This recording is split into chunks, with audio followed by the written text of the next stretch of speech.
Hi, everybody. My name is Cindy Lewis, and I am one of your coaches at CL Performance Training. And I wanted to spend a few minutes today talking to you about transitions, specifically in long course triathlon racing, so half Ironman and Ironman distance racing. A lot of the times when we bring up transitions to an athlete, when we're getting close to race day and we're talking about a race plan, they don't really care too much about them. They want to take them slow, they want to relax, they want to, take them sometimes as a little bit of a break before they move on to the next sport. But what I want you to think about today is ways that you can still be relaxed in transition, still keep your anxiety level down, get what you need to do done without stressing about it, but at the same time, be more efficient and get out of there quicker. If you think about Ironman in particular, and let's say you're racing, and you're out there to do a 12-hour Ironman. Lots of times I see people taking 10, 15, even 20 minutes in a transition. And when you times that by 2, because there's 2 transitions in the race, as you know, that's a lot of time. That's 30 or 40 minutes spent transitioning. That 12 hours can suddenly become closer to 11 and a half hours if you can figure out how to just make some small changes and improve your efficiency in transition. It's also better for your body to keep yourself going at a pretty consistent rate throughout the day rather than actually having it take that break and then heading out on the bike, or taking that break and then heading out to the run. So some things for you to consider in your next race. So so before you start your race, you're going to go and you're going to set up your transition zone. Whether that transition zone is actually at your bike or actually in transition bags will be determined by the race, as you know. But regardless, you can keep these things in mind. The first one is have yourself set up so there's as little to do in transition as possible. So take your gels, your bars, whatever nutrition you're going to be taking throughout the day, and have them all ready wherever they need to be. So if you're going to carry them in your bento box, have them in your bento box already.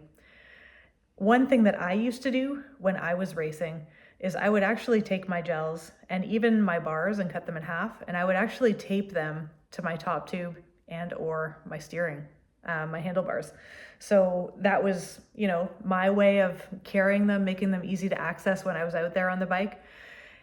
But the biggest reason you want to put them somewhere already, whether again it's in your bento box or on your bike somewhere, is so you don't have to even think about that when you get to transition. They're already on your bike. You don't have to think about those until you get moving and it's time to take your first gel or your first bar or for your first whatever it is you're going to take. So have them on your bike so you don't have to think about those in transition. Salt tabs is another one. So be careful that you don't have your salt tabs on you when you jump in the water. Lots of us made that mistake before.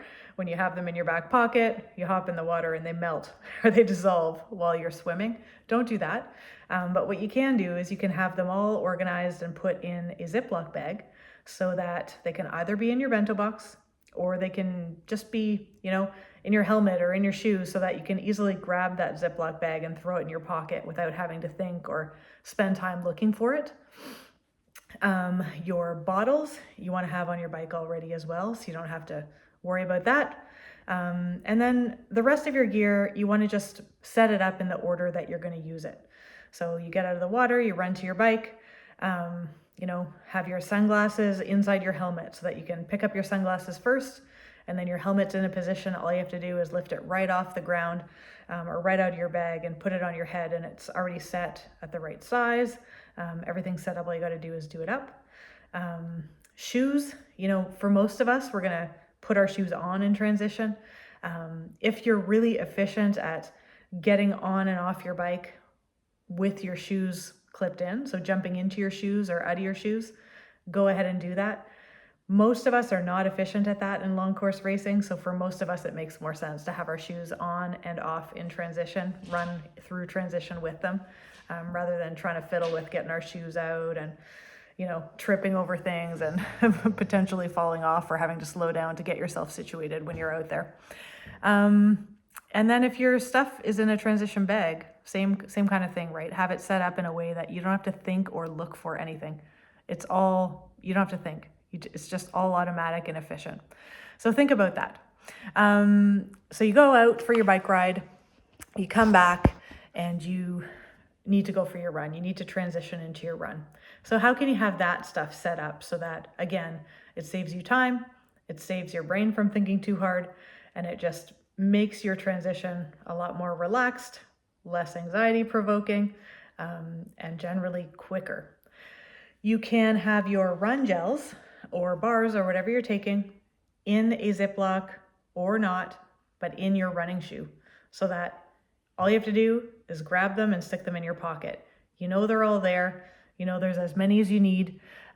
You don't have to go looking around for them or fiddling with anything to find them.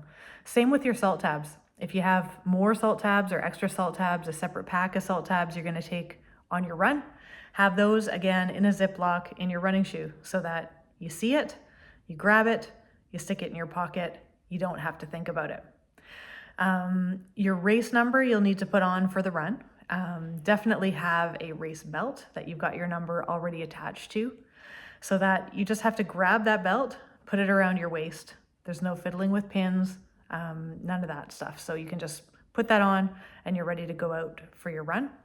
And then you've already got your sunglasses on from your bike, so your helmet comes off and your hat goes on. And then your running shoes obviously will be the last thing that you put on. So if you can just do that and do it in a way that you're confident is you've got all your stuff without having to think about it or look for it, you're going to be a whole lot better off. The other thing I wanted to talk about is actually your swim to bike transition and getting your wetsuit off. Because if you've ever watched a race, you see lots of people working really hard to get their wetsuit off their wrists or their ankles.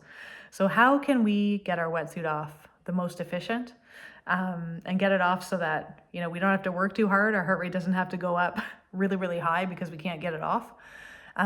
Something that you can try and that you can think about is actually using either Body Glide. Body Glide will work, or just normal skin cream that you use so your skin doesn't get dry, and putting an overloaded amount, so more than you normally would put, from basically your wrists down your forearms, and also the lower part of your leg, mid calf down past your ankles, and then also on the outside of your wetsuit. So I always put it on the outside of my wetsuit as well a little bit so that it slides over itself and it slides over your skin, so you can get that wetsuit off without having to work too hard. Where you take that wetsuit off will also depend on yourself and your preference, but also what happens at the race. So if you've done an Ironman or half Ironman before, you may have experienced what we call wetsuit strippers, which is when you get out of the water, you just lie down on your back, or you'll get your arms out, I guess, and then you'll lie down on your back and someone will be there to pull the wetsuit off the rest of you. Then you grab it and you run into transition. If there is no wetsuit stripper and you're responsible for yourself, you have one of two options. You can get out of the water, take your cap off, take your goggles off, take your upper part of your wetsuit off, so take your arms out and just have it at your waist, run into transition, and then step your way out of that wetsuit once you get into transition to get it off. Or right away when you get to the water's edge, you can take the whole thing off and then just carry it into transition. It's totally up to you. For me, I always liked to keep moving when I got out of the water. So as I'm running into transition, I would take off the cap, take off the goggles, and again, as I'm running, take those arms out of the wetsuit, and when I get to transition, just step out of it. But how you do that is totally up to you. So just some things to think about. It's worth it. Even if you can take 5 or 6 minutes off your transition times, that makes a big difference, especially in a half Ironman race. So every minute counts. We work really hard at training so that we can swim faster, bike faster, and run faster. Let's not add those minutes back by taking time in transition that we don't need to take. All right, happy training, happy race season. Reach out if you have any questions. You can get us at clperformancetraining@gmail.com. And you can see all the things that we have to offer as far as endurance coaching and programming at clperformancetraining.com.